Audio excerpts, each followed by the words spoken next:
안녕하세요. 가천대학교 의과대학 김경곤 교수입니다. 오늘은 비만 치료제에 대해 알아보기라는 제목으로 약물 치료 위주의 비만 치료에 대해서 여러분들께서 궁금해하실 만한 그런 사항들을 말씀을 드려보도록 하겠습니다. 저는 지금 저희 병원에서 VIP 건강증진센터장을 같이 맡고 있고요. 아시아 오세아니아 비만학회 부회장이고 대한가정학회 비만대사증후군 연구회 회장이면서 대한비만학회에서 대외협력 정치위원회 위원장을 맡고 있습니다. 먼저 비만 치료제 종류에 대해서 보면은요, 여기 보시다시피 일단은 펜터민, 펜디메트라진, 디에틸프로피온, 마진돌이라는 단기 사용할 수 있는 이런 약제들이 있습니다. 이 단기 사용하는 약제들은 이 오른쪽에 보시면은 미국에서 마약 단속국이라고 하는 DEA라는 그런 정부 기관이 있는데, DEA에서 그 약제나 마약류를 그 의존성과 그런 남용 가능성, 그리고 그 의학적인 유용성을 가지고 등급을 나눠요. 그래서 1등급에서 5등급까지 나누는데 1등급이 가장 그 중독성이 강하고 의학적인 가치는 굉장히 낮은 그런 거고, 5등급이 가장 의존성이 낮으면서 의학적 가치가 있는 그런 약물인데, 지금 여기에 들어가 있는 단기 사용제들은 일단은 등급이 4등급으로 분류가 되거나 3등급으로 분류가 되는, 그래서 우리나라에서는 이에 맞춰서 향정신성 의약품, 마약류로 분류가 되는 그런 약제들이죠. 그런데 단기 사용제는 뭐 효과는 굉장히 좋고, 특히 가격이 지금 상대적으로 굉장히 쌉니다.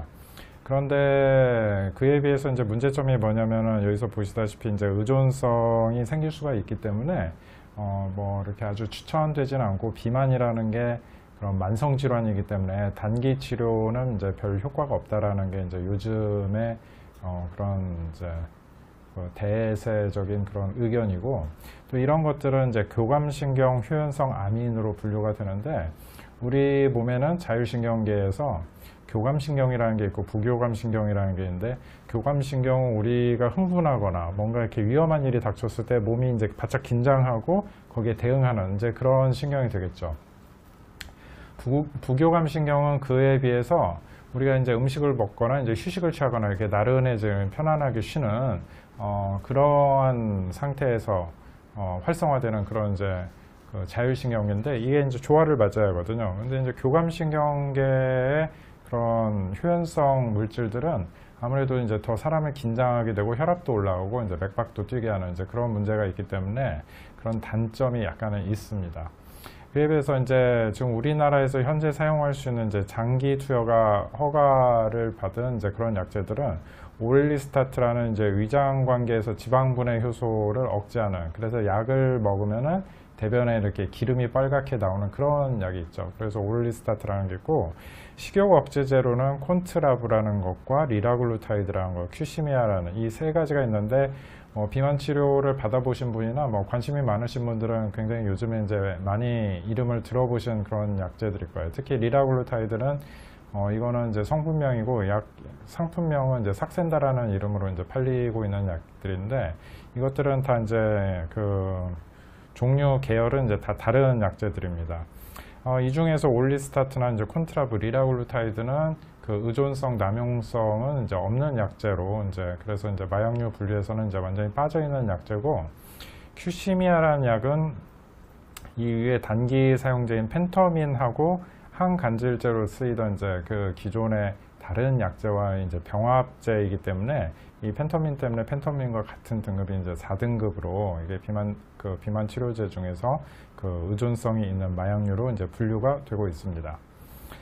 그래서 이거는 제가 재작년에 가정학 퀴즈에 투고했던 논문의 그림인데, 일단은 그런 우리 몸에서 식욕 조절이라는 게 어떻게 일어나는지 이거를 보여드리는 건데요. 우리가 뇌가 있고, 그 다음에 여기에 간이 있고, 그 다음에 위가 있고, 위에서부터 이렇게 소장으로 쭉 내려오다가 대장으로 이렇게 연결되는 것이 있는데, 우리가 음식을 먹으면은 이 장에, 특히 장 끝쪽 대장으로 연결되는 쪽에 주로 많은 장에 L세포라는 그런 세포 종류가 있어요. 그래서 이 L세포에서 음식을 먹자마자 바로 GLP-1이라는 물질이 굉장히 많이 분비가 되게 됩니다. 그럼 이 GLP-1이라는 물질이 간으로 가서 이제 많이 처리가 되고 이 위에도 자극을 하는데, 이런 것을 통해서 미주신경을 통해서 이 뇌로 우리 신호가 전달이 되죠. 그래서 음식을 먹었다라는 그 신호가 뇌로 이제 가게 되면은 뇌 안에서 이제 NTS라는 그런 부위가 있는데, 이 부위에서 GLP-1이 만들어져요. 그래서 이 GLP-1이라는 물질이 우리 몸에 만들어져서 여기에 이제 시상하부를 이제 좀 더 크게 그려놓은 건데요. 이 시상하부의 가장 아래쪽에 궁상핵이라는 이런 이제 그런 뉴런들, 신경세포가 많이 모여있는 지역이 있습니다. 그럼 이 지역을 보면은 이 지역의 그 뉴런들이 이제 두 가지 종류로 나뉠 수가 있는데요. 한 가지는 이게 활성화되면은 음식을 먹기 싫어지게 하고 에너지 소모가 굉장히 많이 증가되는 그런 신경들이 있어요. 그런 뉴런들이 있는데, 이런 것들은, 이런 뉴런들이 그 폼씨라는 물질하고 카트라는 물질을 많이 만들기 때문에 폼씨 카트 뉴런이라고 하는데, 뭐 어쨌든 식욕을 억제하는 그런 이제 뉴런들이다, 그렇게 생각을 하시면 되고, 반대로 이 활성화되면은 그 MPY나 AGRP라는 물질이 많이 분비가 돼서 음식을 굉장히 많이 먹고 싶게 하고 살이 찌게 하는 그런 이제 뉴런들이 있어요. 이런 두 가지 뉴런들이 있는데, 우리가 음식을 먹어서 장의 L세포에서 GLP-1이라는 물질이 분비가 되면 이 신호가 뇌로 전달이 돼서 결국은 이 폼씨 카트 뉴런이라는 식욕을 억제하는 신경이 활성화되고, 반대로 식욕을 증가시키는 뉴런들은 억제가 돼요. 그래서 결국은 우리가 음식을 먹은 신호가 나타나면 우리 몸에서도 음식을 이제 그만 먹어라 하는 이제 신호가 나타나는 거죠. 그래서 이제 삭센다 리라글루타이드라는 약제는 이 신경을 활성화시키고 요런 그 과정을 통해서 요 신경을 억제하는 그런 효과를 보여주고 있습니다. 반대로 이제 다른 이제 콘트라브라는 약제는 이제 부프로피온이라는 약하고 날트렉손이라는 약이 이제 합해져 있는데, 부프로피온이라는 약은 요 우리 식욕을 억제하는 뉴런들을 활성화시키고, 이게 이제 너무 활성화되면 사람이 굶어 죽겠죠. 음식을 너무 먹기가 싫으니까. 그런 상태에서 이것들이 너무 과활성화되는 걸 억제하는 기전이 있는데, 이러한 이제 과활성화되는 것을 억제하는 것들이 발현이 돼서 보통은 며칠 다이어트를 하다 보면 실패하게 돼요. 뇌에서 이제 자꾸 먹어야지, 지금 이렇게 안 먹으면 큰일 난다, 이런 신호가 계속 가는 거죠. 그래서 이제 그런 신호를 다시 억제해주는 이제 날트렉손이라는 물질은 이제 같이 써서 이제 약제로 쓰는 그런 작용이 있습니다. 그래서 이제 GLP-1이라는 물질이 요즘에 이제 당뇨 치료나 이제 뭐 이건 식욕 억제제로 다 쓰이고 있는데, 이 GLP-1이라는 물질이 요즘에 이제 굉장히 중요한데요. 장에서 나오면서 뇌로 가서는 뇌에서 그 뉴런이 파괴되는 걸 막아줘서 뭐 나중에 치매로 가는 것도 이제 보호할 수 있다, 이렇게도 하고 이제 식욕을 억제하는 효과가 있고요. 그다음에 삭센다를 맞으면은 굉장히 이제 소화가 안 된다는 느낌이 있는데, 그 이유는 위장에 작용을 해서 위가 이제 비는 음식이 내려가는 작용을 굉장히 천천히 느리게 만들어줘요. 그 심장에도 굉장히 좋은 효과가 있어서 심혈관 질환을 예방하는 그런 효과가 있습니다. 그리고 이제 인슐린을 분비하는 췌장을 자극을 해서 췌장에 이제 죽어가던 베타 세포들을 이제 굉장히 많아지게 만들고, 베타 세포가 기능을 잘하게 해서 인슐린을 많이 분비하게 되죠.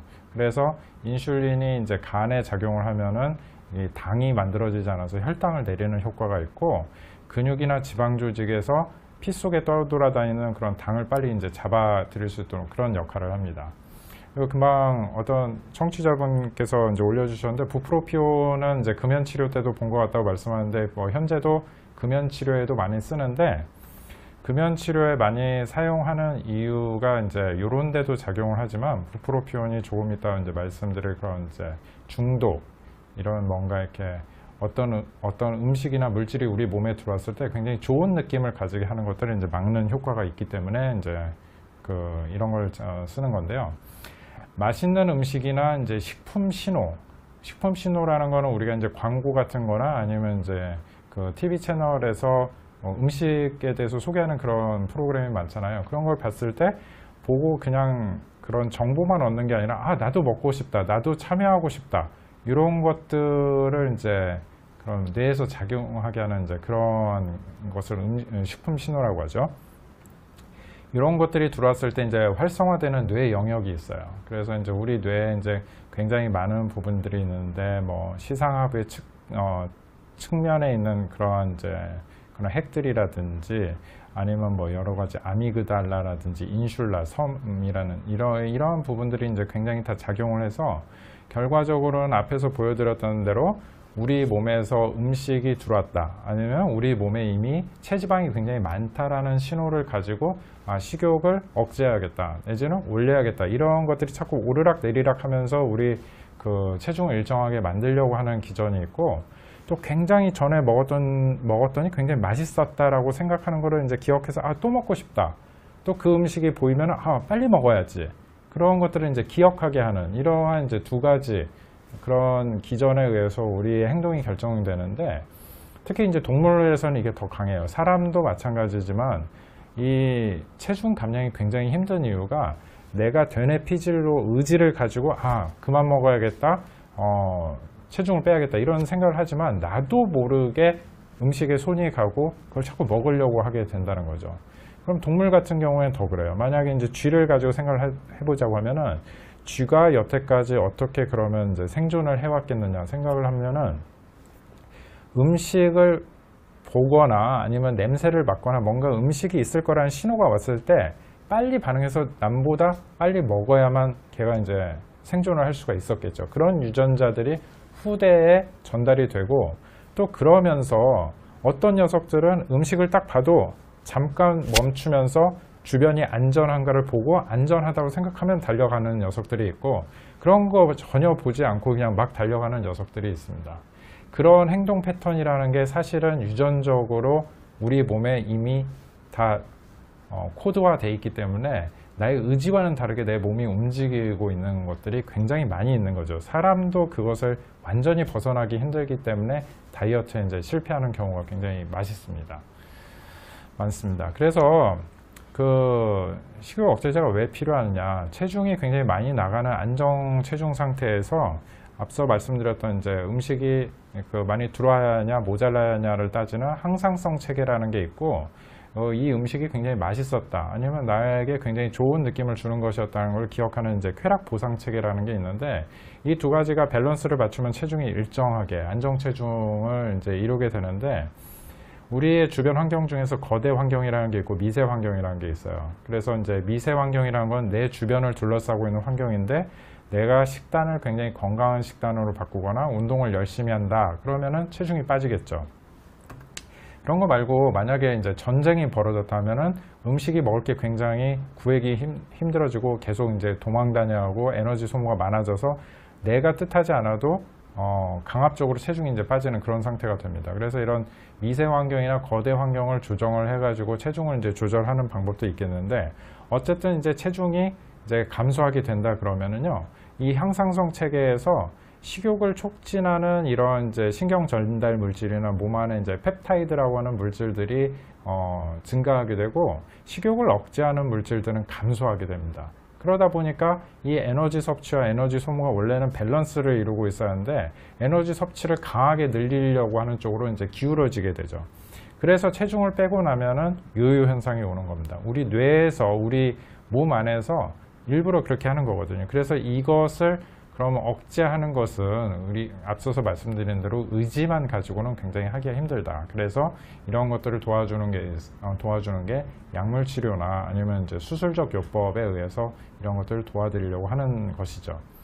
수술 같은 경우에도 굉장히 반응이 좋으신 분들이 있어요. 그래서 굉장히 반응이 좋으신 분들은 처음에 이렇게 쭉 빠지면서 1년 가까이 쭉 체중이 빠지다가 그 다음부터 일정하게 유지가 되는데 위절제술 같은 경우를 해도 어떤 분들은 좀 빠지다 말고 이제 천천히 다시 느는 분들이 있거든요. 그래서 굉장히 이제 그 치료에 저항을 보이는 분도 있고 어떤 분들은 초기 6개월엔 굉장히 빨리 빠지다가 1년 지나면서부터 바로 체중이 다시 느는 분도 있고 많은 분들은 보통 한 3, 4년 지나면은 나중에 다시 느는 분들이 있어요.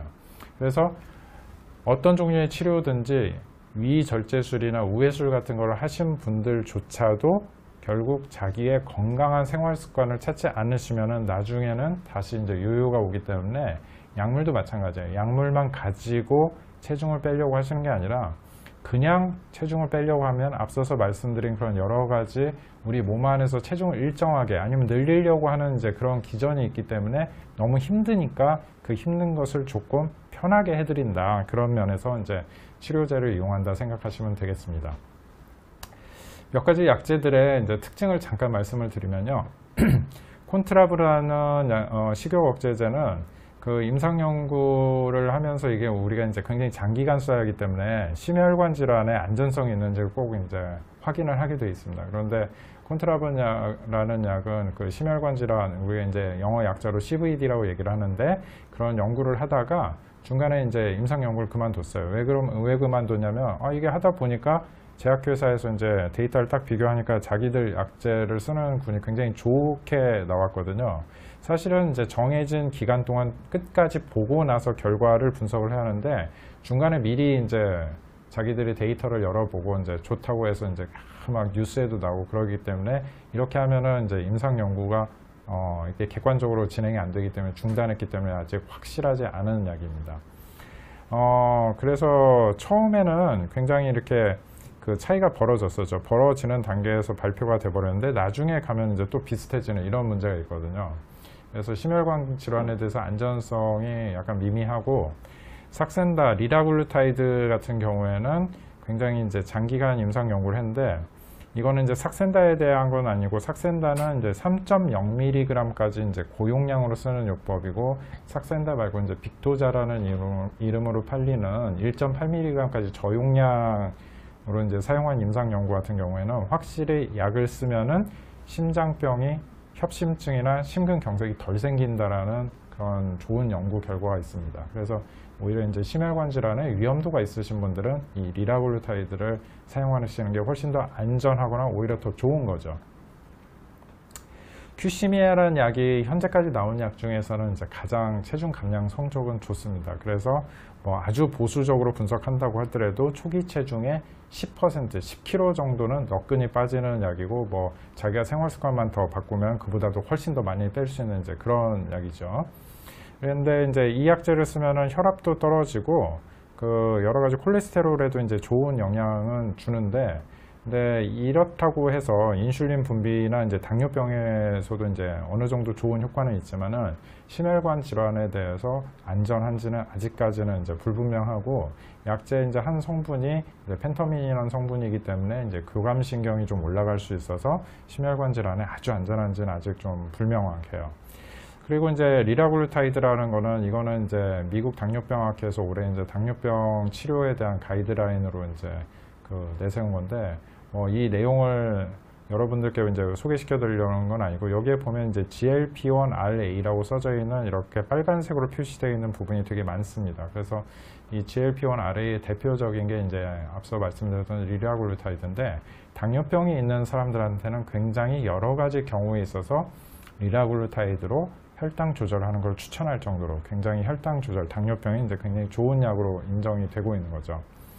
이 펜터민하고 토피라메이트 병용 제제가 이제 큐시미아라는 제제인데요. 이 큐시미아는 체중 감량은 굉장히 잘 되는데 단점이 몇 개가 있어요. 단점이 일단은 그 감정적인 부분에 있어서 이제 부작용이 있는데 우울증이 좀 늘어나고 그다음에 특히 이제 어쩔 줄 몰라 하는 그런 이제 안절부절하지 못하는 그런 것들이 늘어납니다. 그리고 이제 불안감도 좀 늘어나고 특히 업무를 할 때 집중력이 떨어진다는 단점이 있어요. 그래서 아주 많은 경우에 있어서 나타나는 것은 아니지만은 확실히 위약군에 비해서 약제 투여군, 특히 고용량 투여군에서 확실히 늘어난다는 이제 그런 점이 있고, 뭐 500명 중에 뭐 20몇 명, 뭐 20명 정도 늘어나는 거니까 아주 많다고는 볼 수 없지만은 나에게도 생길 수 있다. 이거는 그래 아주 적은 편은 아니다. 5% 정도 생기는 이제 그런 부작용이고, 이것 외에도 다른 약제와 달리 이 토피라메이트라는 약제는 기형 발생 가능성이 있어요. 그래서 좀 전에 그 질문 주신 분 중에 뭐 임신을 계획하고 있는데 약을 먹어도 되냐 했는데 다른 약은 몰라도 이 큐시미아는 임신을 계획하고 있으면 굉장히 추천드리지 않는 약이고 최소한 약을 먹고 2달은 지나고 나서 임신을 계획을 하시는 게 안전하다. 그렇게 말씀을 드릴 수가 있고요. 그 다음에 이 토피라메이트라는 약제는 또 조금 독특한 부작용이 신장 결석이 생기는 경우도 있을 수가 있고요.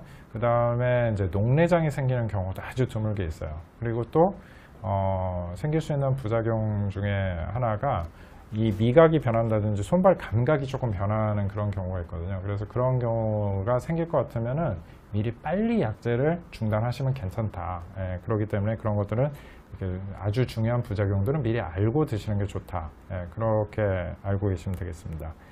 그리고 다이어트라면은 변비가 생기는 분들이 굉장히 많죠. 그래서 변비에 대해서는 오를리스타트라는 이제 지방 흡수 억제제는 오히려 변비가 좋아집니다. 설사나 오히려 기름변, 내가 이제 별로 방구만 낀다고 생각했는데도 이게 그 기름이 흘러나오는 게 도리어 문제일 정도라서 오를리스타트는 오히려 변비에 대해서는 문제가 없고, 리라글루타이드, 콘트라브, 큐시미아 모두 다 변비는 상당히 늘어나는 편입니다. 생기는 것은 거의 15에서 20% 정도 생길 수 있으니까 이것들은 이제 변비가 너무 심하면은 다른 변비를 도와줄 수 있는 약을 추가하거나 아니면 약을 이제 중단을 하거나 섬유질 제대로 많이 드셔야겠죠.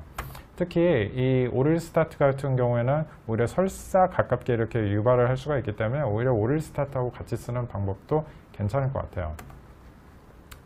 그리고 이 수면 무호흡이 이제 아주 고도 비만인 분들은 상당히 문제가 되는데, 수면 무호흡이라는 거는 이제 잠을 자면은 반드시 누웠을 때 이렇게 목에 이제 쌓여있는 지방이 눌러가지고 기도가 약해지는 거죠. 특히 나이가 드시고 남자분인 경우에는 이 기도 탄성이 조금 약하기 때문에 좀 더 이 수면 무호흡이 많이 생기는데, 우리가 제정신일 때, 정신을 차리고 있을 때 코를 막고 숨을 아무리 참으려고 해도 이 산소 측정기, 요즘에 핸드폰으로도 이제 할 수가 있는데, 이 산소 포화도 측정을 해보면 90 아래로 내리기가 너무 힘들어요. 왜냐면 숨차 죽을 것 같거든요.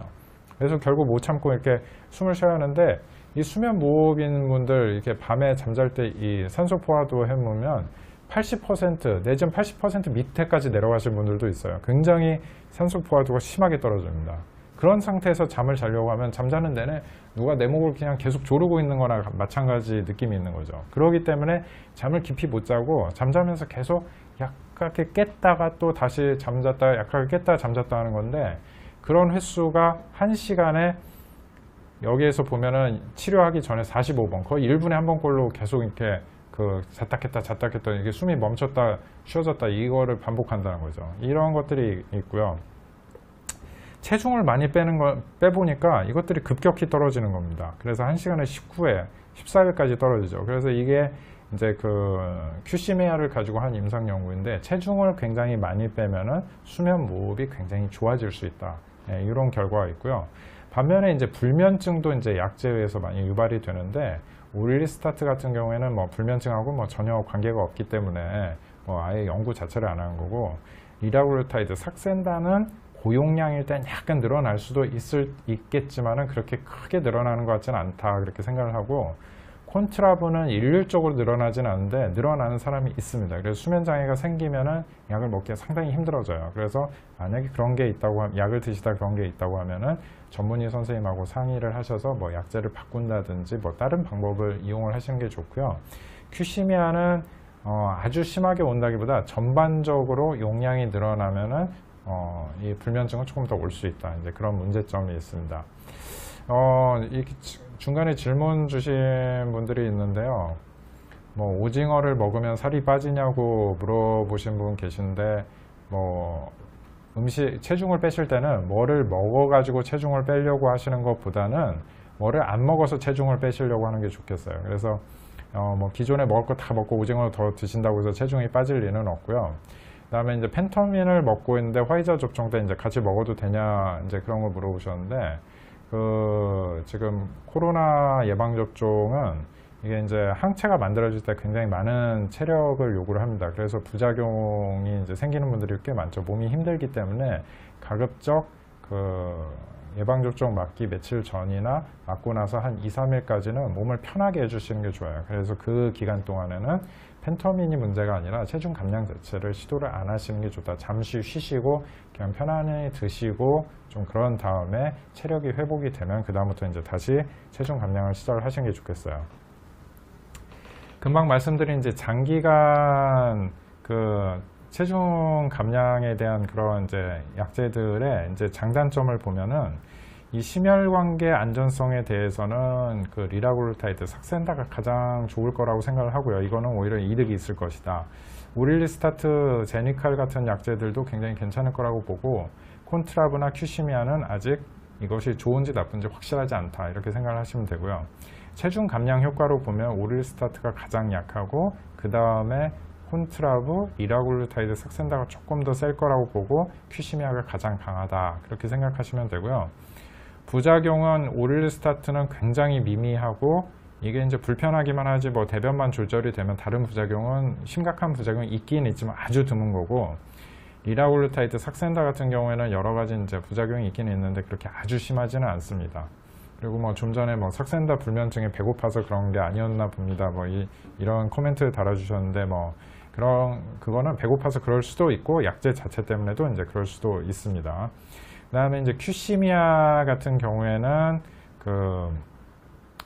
전반적으로는 괜찮은데 이게 생기면 아주 심각한 부작용들이 있어요. 그래서 아까 말씀드렸던 걸 다시 말씀드리면은 뭐 임신에는 절대 드시면 안 되는 약제고, 그다음에 이제 뭐 왜 이제 신장 결석이 생긴다든지 녹내장이 생긴다든지 이런 거는 생기는 낌새가 보이면 바로 이게 약제 투여를 중단하시고, 특히 신장 결석 같은 경우에는 다른 약제도 마찬가지인데 체중 감량을 하시면 물을 안 드시려고 하는 분들이 많아요. 물을 마시고 이제 체중계가 올라가면 체중이 많이 오르기 때문에 그런데, 오히려 물을 많이 드시고 소변을 많이 보셔야 체중 감량하면서 생기는 우리 몸 안에 여러 가지 찌꺼기들이 빨리빨리 배설이 되기 때문에 수분 섭취는 충분히 하시고, 그러면은 신장 결석 발생도 예방을 할 수가 있습니다. 그래서 이제 약제 경우에 따라서 약제를 이제 선택하는 경우를 이렇게 좀 표를 만들어 봤는데요. 이 의존성이 있는 마약류로 분류가 되고 있는 단기 치료 약제들은 추천은 하지는 않지만 이 약제들이 좋은 점이 있어요.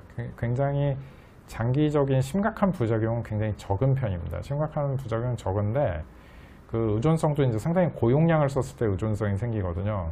근데 아주 좋은 점이 가격이 굉장히 싸요. 그래서 가격 대비 효과가 이제 중요하고, 이제 장기간 체중 빼는 것보다 단기간 이렇게 유도만 좀 해보고 싶다 하면은 이런 거를 이제 써볼 수도 있는데, 그런 경우가 아니라고 하면은 이제 진정한 비만 치료에는 단기 치료제는 별로 추천을 하지 않고요.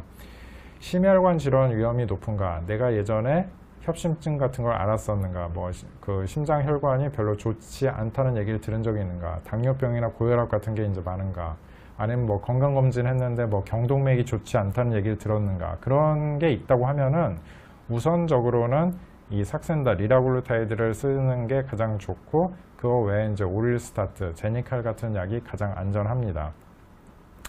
하지만 이제 아직 그 외에 이제 이 날트렉손 부프로피온이라는 거는, 이거는 이제 콘트라브를 말하는 거고, 펜터민, 토피라메이트, 큐시미아인데 이 두 가지 약은 아직 안전성에 대해서는 확인이 안 된 상태다. 오히려 안 좋을 수도 있다. 그렇게 생각을 하시면 좋고요. 당뇨병이 있는 경우는 어떤 체중 감량에 쓰는 비만 치료 약제든지 다 좋아집니다.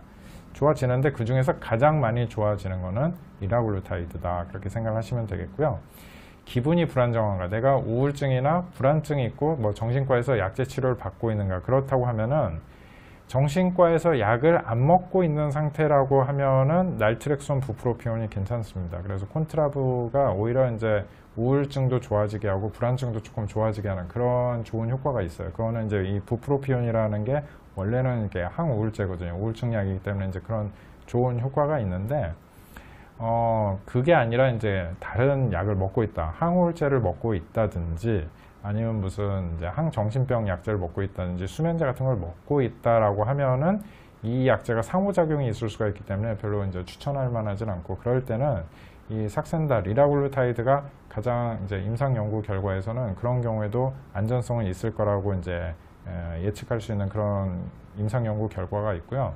뭐 제니칼, 오릴스타트 같은 경우에도 이게 약제가 흡수가 안 되기 때문에 오히려 이제 그런 항정신병 약제나 항우울제를 먹고 있는 경우에는 안전할 것으로 이렇게 생각을 하고, 기분 장애에 대해서는 앞에서 잠깐 보여드렸던 대로 큐시미아는 매우 좋지 않습니다. 마찬가지로 수면 장애가 있는 경우도 큐시미아는 피하시는 게 좋고, 특히 이제 콘트라브 같은 경우에도 수면 장애가 생기면 아주 심한 경우가 있기 때문에 가급적이면 다른 약을 써 보다가 뭐 안 되면 이제 한번 시도해 보는 이제 그런 쪽이 더 좋을 것 같아요. 그다음에 수면 무호흡이 있다라고 하면은 가장 좋은 거는 다른 문제가 없다고 하면은 이 큐시미아가 체중 감량 성적이 제일 좋고 그에 따라서 수면 무호흡 개선 효과는 가장 좋아요. 그 외에도 이제 삭센다 같은 경우에도 수면 무호흡 개선 효과에 대한 임상 연구가 있기 때문에 삭센다도 생각을 해볼 수가 있습니다. 마지막으로 이제 변비가 심하다고 하는 경우에는 오릴스타트가 가장 좋겠고요. 리라글루타이드는 변비가 생기는 환자도 있지만 설사가 유발되는 환자도 있습니다. 이거는 왜 그러냐면은 음식을 먹게 되면 우리가 이제 장에서 나오는 L세포가 자극이 돼서 이제 그런 GLP-1이라는 게 많이 만들어지는데 리라글루타이드는 GLP-1하고 거의 똑같은 물질이에요. 그래서 이게 이제 장에도 영향을 주는데 어떤 사람은 변비가 생기고 어떤 사람은 설사가 생기기 때문에 약을 써보고 설사가 생기는 경우에는 오히려 이제 변비에는 이제 괜찮을 수가 있는 거죠. 그것 외에도 이것도 뭐 제가 작년에 그 가정학회지의 그 비만 약제 선택에 대해서 이게 그 표를 만들어서 보여드렸던 건데 일반적인 비만 환자들한테 이제 그 해당하는 내용은 아니고 2형 당뇨병이 있는지 고혈압이 조절이 안 되는 경우가 있는지 아주 고령인지 뭐 수면 장애가 있는지 수면 무호흡이 있는지 뭐 변비가 있는지 심혈관 질환에 문제가 있는지 콩팥 기능 장애가 있는지 간 기능 장애가 있는지 아니면 예전에 이제 신장 결석이 있었는지 우울증이 있었는지 불안증이 있는지 녹내장의 과거력이 있었는지 아니면 뭐 마약성 진통제나 아니면 이제 변비약 같은 걸 장기적으로 설사약 같은 걸 먹고 있는지 그다음에 갑상선 질환이 있는지 그다음에 췌장염이 있었는지 그다음에 과거에 간질 경력이 있는지에 따라서 조심해야 할 약제를 이제 표로 만들어 놓긴 했는데 여러 시청자 여러분께서 뭐 이런 것들까지 이제 뭐 자세히 보실 거는 없고 실제로 이제 이런 것들을 사실은 이제 여러분들이 처방을 받으러 갔을 때 물어보고 그거에 맞춰서 처방을 받으시는 게 이제 좋다. 그냥 여러분들이 임으로 선택하시는 것보다는 약제마다 다 부작용이 생기는 트렌드나 아니면 이게 이제 체중이 빠지는 더 잘 빠지는 그런 사람들이 조금 다 다르거든요. 그래서 경험이 많으신 그런 선생님들하고 상의를 하셔서 약제를 선택해서 드시는 게 훨씬 더 좋을 것 같다. 그렇게 말씀을 드리고 싶어요.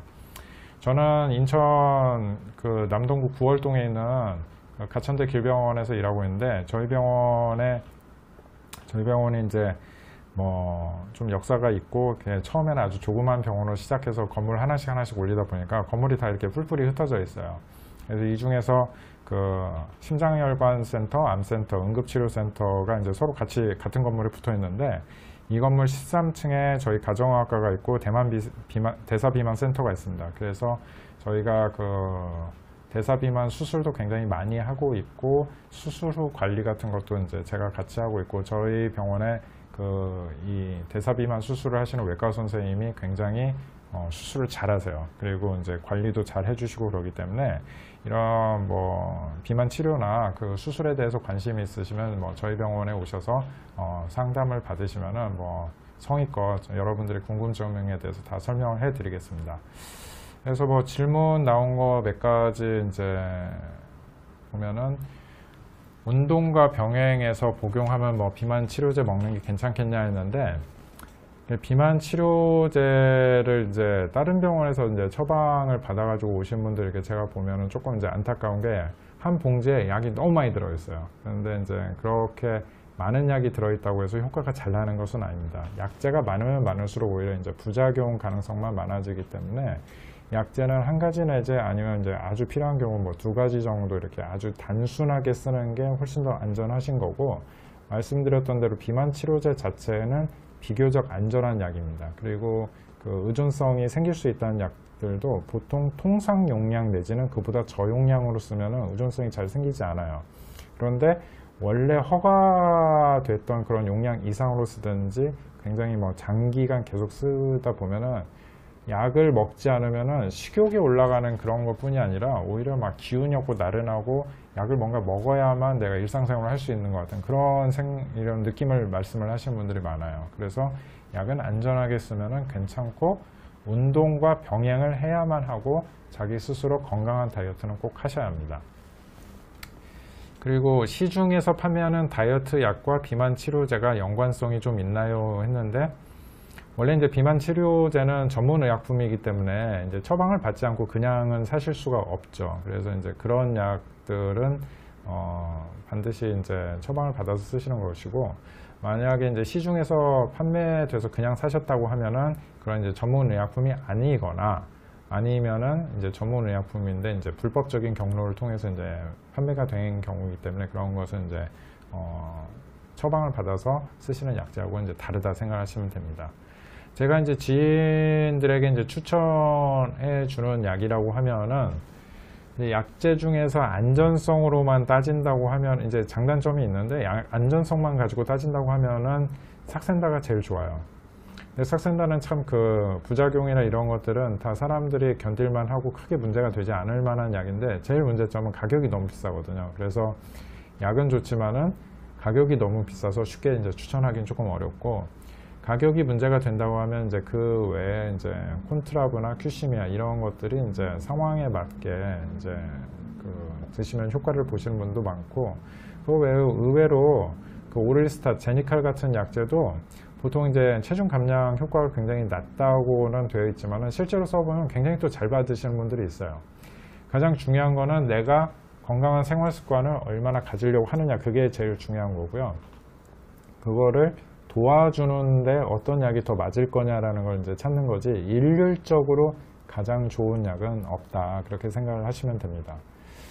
그리고 특정 음식, 단 디저트의 식욕만 차단하거나 건강한데 맛없는 음식이 맛있게 느껴지는 약 종류도 개발된 게 있나요? 하셨는데, 이런 질문에 대해서는 지금 이제 건강한 식단이라고 이제 말씀드리고 싶은 게, 가장 중요한 게 단순당 섭취를 안 하시는 게 제일 중요해요. 단순당 섭취. 그래서 이제 고당 음식을 드시는 거는 어떻게 하든지 결국은 실패한다. 실패할 뿐이 아니라 합병증도 많이 늘어날 것이다. 그렇게 생각하시면 되고, 그래서 단 음식은 가급적 끊어야 하는데 이게 이제 굉장히 어렵습니다. 이 단 음식 중독이 이제 굉장히 강한데요. 그래서 이제 앞서 보여드렸던 약제들 중에 콘트라브라는 약은 사실은 약을 먹어보면은 식욕이 금방 뚝 떨어지는 그런 느낌은 없어요. 그런 것보다 은근히 안 먹게 되거든요. 나도 모르게. 그래서 콘트라브가 단 음식에 대해서 중독이 가장 강한 분들한테는 이제 처음 추천을 할 만한 그런 약이고, 삭센다도 그런 것들을 이제 많이 억제하는 그런 효과는 있습니다. 그리고 이제 해외 제품 중 약은 아니고 건강기능식품, 탄수화물 차단제 유명한 게 확실히 효과가 있다는 후기가 많던데, 의학계에서는 이제 굳이 권하지 않나요? 그러셨는데, 이제 건강기능식품 중에서 체중 감량 효과가 있는 게 있기는 합니다. 근데 그런 약제들은 그 임상 연구 결과를 보면은 굉장히 소규모예요. 그리고 저희가 이제 임상 연구 결과를 이제 평가를 하는 그러한 이제 지침이 있는데, 그런 지침에 따르면은 잘 되지 않은 임상 연구고, 그런 이게 디자인이 잘 되지 않은 임상 연구는 결과가 이 실험을 하는 사람이나 그 외에 다른 사람의 의도가 반영될 그런 구조가 많아요. 우리가 그냥 딱 보면은 임상 연구 결과가 어디에서 무슨 임상 연구에서 효과가 있다 이렇게 나오면은 정말 믿을만 하다 그렇게 생각을 하시겠지만, 그런 임상 연구도 있지만 그렇지 않은 임상 연구도 있다. 그래서 이제 보통은 그런 약으로 허가받지 않고 건강기능식품을 파는 약제들은 사실 회사 입장에서는 약으로 허가를 받으면 훨씬 더 이득이 많거든요. 그런데도 왜 약제로 허가를 받지 못했냐? 그거는 연구 결과 자체가 약간 이제 미미하거나 효과 자체가 미약하다. 그래서 그런 경우에는 케이스 바이 케이스죠. 약도 마찬가지고 건강기능식품도 마찬가지인데 잘 맞는 사람은 있습니다. 그래서 이제 후기에서 굉장히 도움을 많이 받았다. 그게 틀린 거는 아니에요. 그런 사람들이 있지만은 보편적으로 봤을 때 그럴 것이냐는 건 조금 다르다. 그래서 그 사람이 효과가 있었던 거에 꼭 나한테도 좋을 것이다. 그런 거는 아니다. 그렇게 생각하시면 됩니다. 다음에 약을 맞고 운동을 병행하면은 근육 생성에 이제 방해가 되나요? 이제 남성이고 이제 웨이트 목적이다 하셨는데, 웨이트가 목적이라고 하면은 이제 단백질 섭취를 하시면 되니까 이 삭센다 같은 거 약을 맞는다 그랬으면 삭센다를 말하신 것 같은데, 삭센다 같은 거 맞으면서 지방 섭취나 특히 탄수화물, 당 섭취가 이제 웨이트 근육 생성하는데 아주 안 좋죠. 지방이 이제 금방 만들어지기 때문에. 그래서 지방 섭취는 줄이면서 단백질 보충제 같은 걸 드시면 이제 괜찮고요. 근데 이제 입맛이 떨어지면 이제 단백질도 이제 잘 안 받기는 하는데, 먹는다고 하면은 몸 안에서 대사 자체는 정상적으로 이루어집니다. 그다음에 이제 식욕 억제제를 먹으면 음식은 안 먹는데 약을 끊으면 식욕이 더 폭발하는 것 같아요. 단순당이 더 땡기고 약 부작용인 건가요? 했는데 아까 이제 맨 처음에 보여드렸던 이제 우리 이제 시소가 있는 그림을 보여드렸죠. 이게 체중이 빠지게 되면은 이게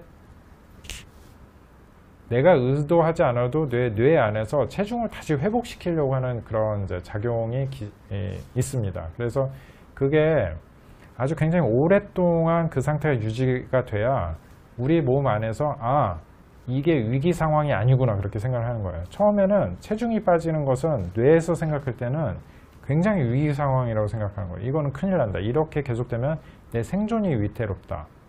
그래서 그 삭센다라는 이름으로 팔리는 그 GLP-1이라는 게 사실은 우리 몸에서 만들어지는 거지만 왜 그게 충분히 효과가 안 나서 우리가 자꾸 이렇게 먹을 게 땡기고 그러냐면은 GLP-1이 계속 몸 안에서 작용을 하면은 이 개체가 생존이 위험해요.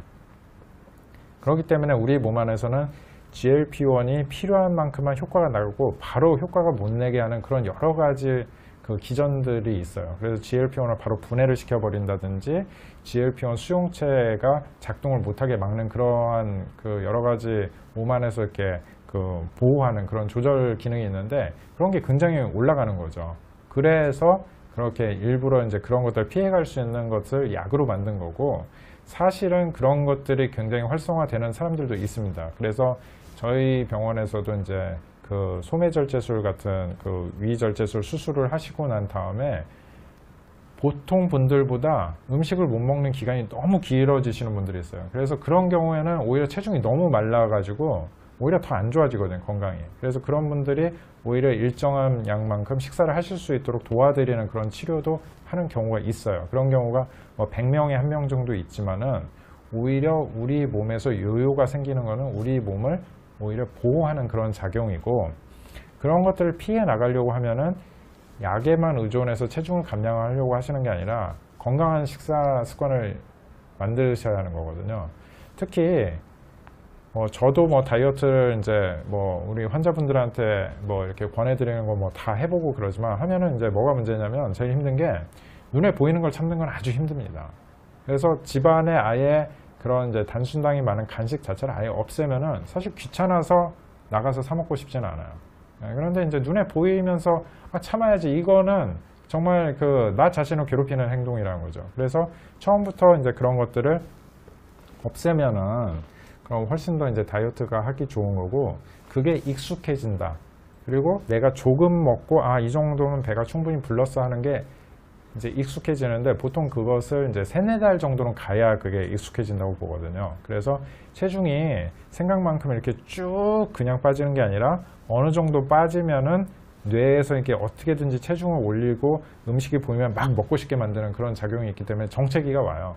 그럼 정체기가 오면은 그 상태에서 다시 포기하지 않고 몇 달을 버티면 다시 또 이제 쭉 빠지는 그런 형태로 가는 게 보통 체중이 빠지는 방법이기 때문에 체중 빠지는 데 있어서 정체기가 온다면 최소한 3달 정도는 그 체중을 버티고 유지를 하다 보면은 요요를 피하실 수가 있다.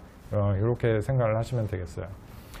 그리고 이제 약 끊을 때 이제 서서히 감량해야 하나요? 이렇게 하셨는데 약은 보통은 이제 서서히 감량을 하고는 싶지만은 환자분들이 이제 대부분 이제 약을 끊으시는 경우는 뭐 여러 가지 이유가 있죠. 보통은 이제 그 금전적인 문제가 제일 큰데 그렇기 때문에 병원을 그냥 안 와버리시거든요. 그래서 이제 임으로 그냥 끊어버리는데 가장 주의해야 할 약은 이제 그 큐시미아 같은 경우에는 이 약제를 끊을 때 가급적 이제 병원에 다니시면서 상담하시면서 끊으시는 게 좋아요. 이게 고용량에서 갑자기 끊으면은 항간질제 성분이 들어있기 때문에 뭐 예전에 특히 간질 발작이 있었던 환자분이 이 약을 먹다가 갑자기 끊어버리면은 간질 발작이 생길 수도 있다. 생긴 예는 아직 보고는 안 돼 있는데 그럴 가능성도 있기 때문에 그 약만큼은 이제 천천히 끊는 게 좋고 다른 약은 뭐 갑자기 끊는다고 큰일은 안 나지만 삭센다 같은 경우도 마찬가지고 콘트라브 같은 경우도 마찬가지고 끊을 때는 가급적 용량을 단계 줄여서 끊으시는 게 이제 가장 좋습니다.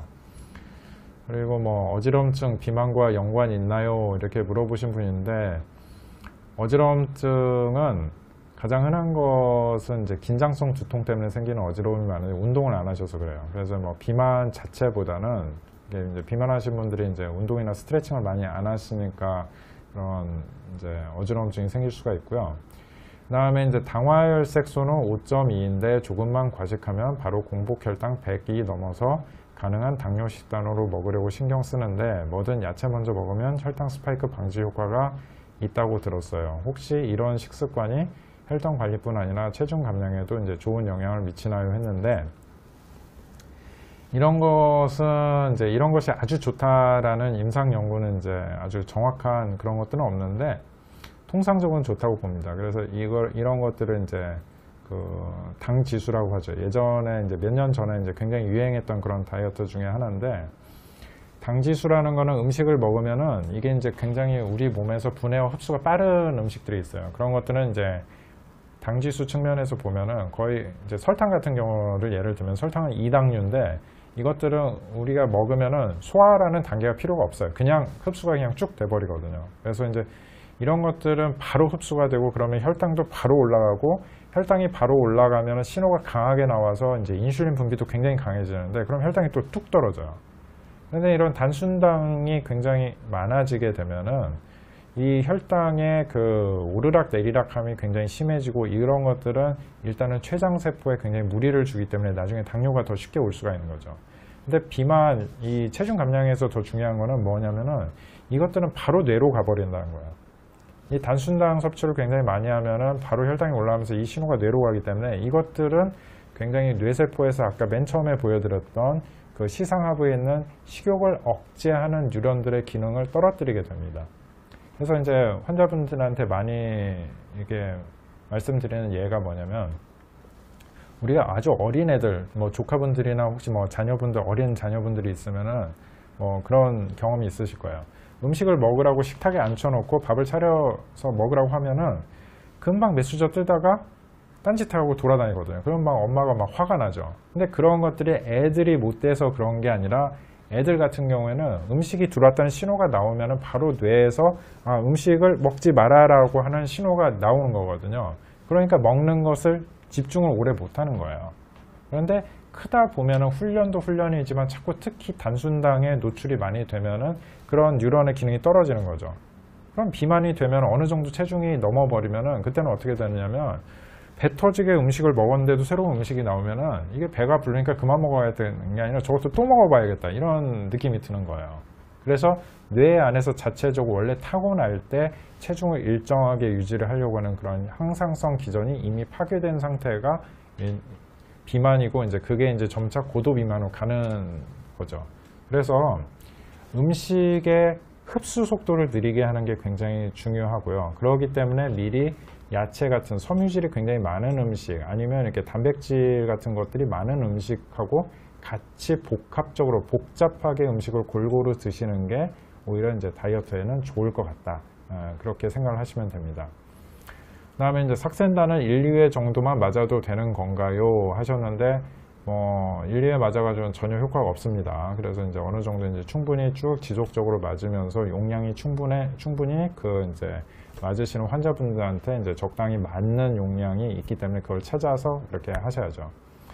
그 다음에 신지로이드를 하루 하나씩 먹고 있으면 어떤 약이 좋을까요? 했는데, 신지로이드 자체가 이제 체중 증가를 조금 억제하죠. 이제 그 갑상선 호르몬이기 때문에 에너지 대사를 촉진하는데, 신지로이드를 드시고 있으면은 어느 약이든지 보통은 괜찮은데, 일단은 큐시미아나 아니면 이제 단기 치료제들은 교감신경을 흥분시키는데, 이제 그런 경우에는 약간 오히려 이제 맥박 같은 경우에는 그 작용, 이제 서로 이렇게 나쁜 작용도 이제 할 수가 있어서 오히려 이제 그런 경우보다는 이제 그거 외에 그런 이제 콘트라브나 이제 삭센다 같은 경우, 아니면 뭐 제니칼 같은 올리스타 제제 같은 것을 이제 먼저 써보고 해볼 수는 있는데, 통상적으로는 큰 영향은 없다, 그렇게 생각하시면 되고요.